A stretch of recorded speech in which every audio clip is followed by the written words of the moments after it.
支笏湖は 4.4 万年前の火山大噴火によって生じた陥没地に水が溜まったカルデラ湖です。湖岸からすぐに深くなり、平均水深は265メートル、最深部は363メートルに達します。ひとたび沈んだ遺体は二度と浮かび上がらない。そんな言い伝えがあることから、こんな小説が描かれたこともあります。今は亡き支笏湖ユースホステルでは、こんな支笏湖グッズが販売されていたことがありました。札幌オリンピックが契機となって1970年に制定された道道78号、西岸に位置する通称ビーク間は通年通行止めとなっています。3年前の年末、ビュフェキャンプ場の北側からビーク間を空撮していたら、道道78号から転落したと思われる車両を発見しました。ラッキーストライク氏によれば、転落者はチップの仲買人のもので、前に酒を飲んで飲酒運転をし、ポロピナイ、ビフェ、モールアップと回っていた高齢の男性だそうです。事故当時は命に別状はなかったとのことでした。飲酒以外に事故の原因はあるのか、転落者の車種は一体何か。転落現場の近くには人影のようなものが見え、いつか現場に行ってみたいと思うようになった。3年後のゴールデンウィーク、ビッグカンの転落事故現場を検証することにしました。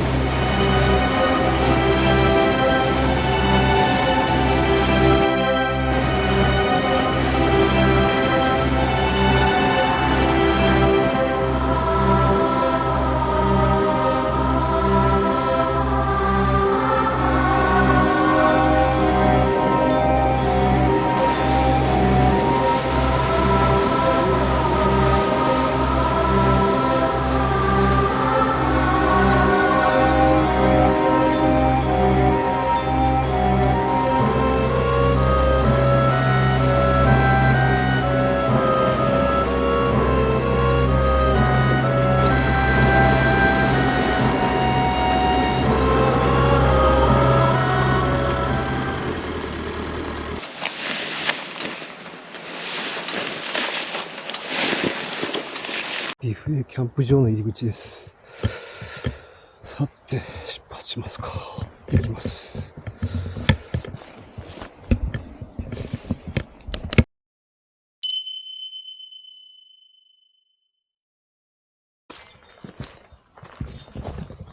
釣り人の人がね、結構来てるんですよね。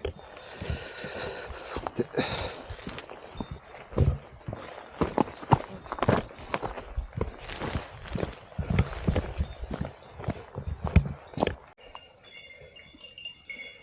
うひぇ、すげえな。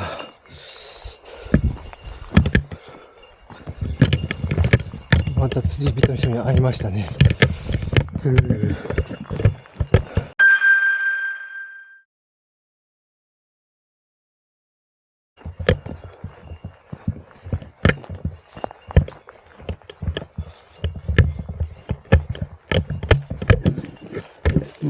不法投棄と思われるタイヤとか捨ててあったり、なかなかの荒くれロードですな。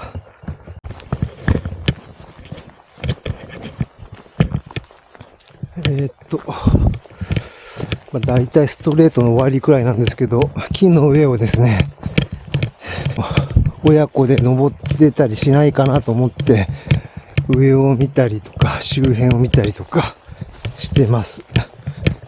今んとこ、彼らの落とし物みたいなものはないので、こういったホイッスルを鳴らしながら来てます。超楽勝なリンボーダンス。よいしょ。と思ったら今度は下だ。よいしょ。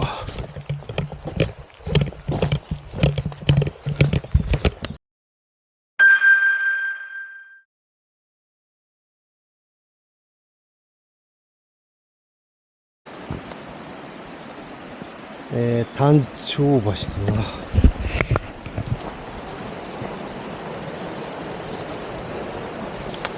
うわ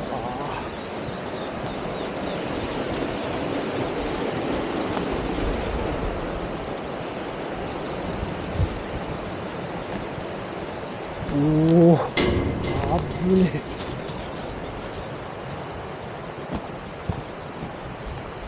これカーブですね。かなり急なカーブだな。カーブを右左って言ったら庭だけなんだけど、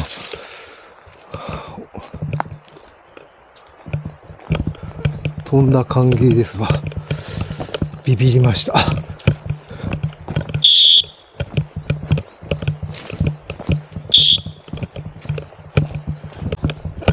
まあ、ああいう連中がいるってことはね、ヒグマが近くにはいないんじゃないかなって思うんですけどね。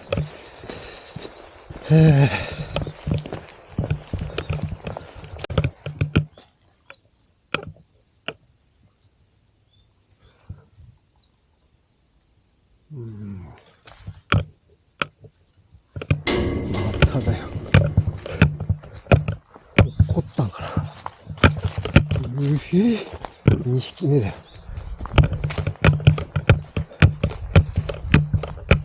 で、ここで左になる。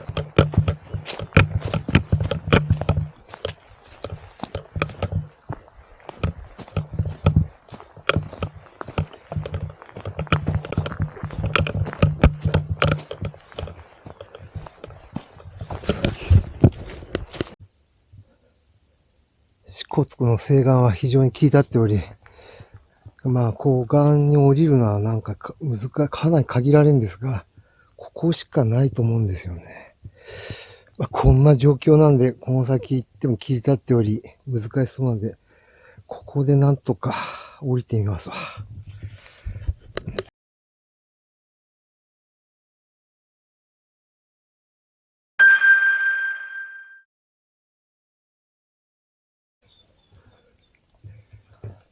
慎重に、この斜面を降りてきました。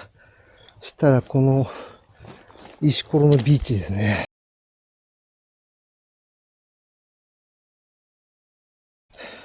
まあ、昨日カヌーで事故があったから、カヌーを出してる人もいない感じだな。ここを進むと。なかなかですね。歩きにくいですね。おお、これだろう。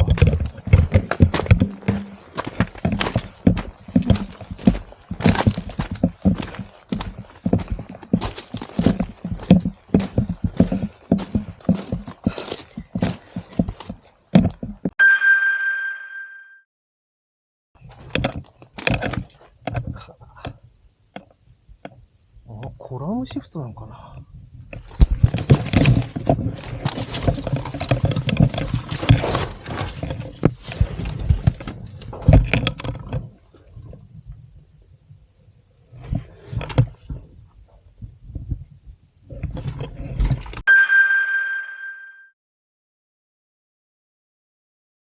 コラムシフトの車ですね。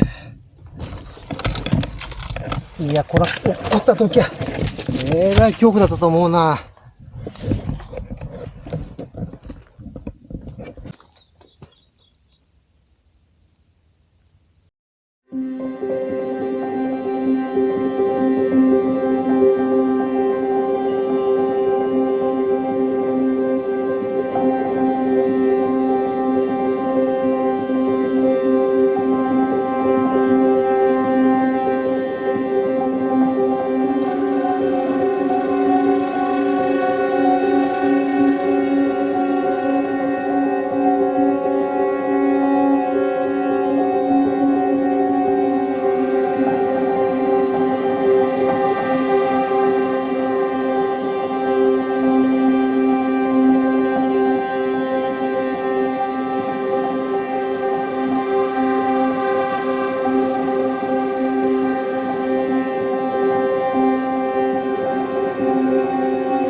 当に音がないですね、ここね。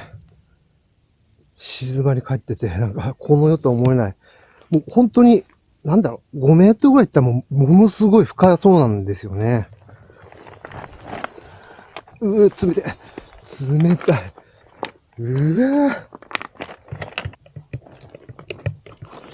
そろそろ夕闇が迫ってるので、帰路に着きたいと思います。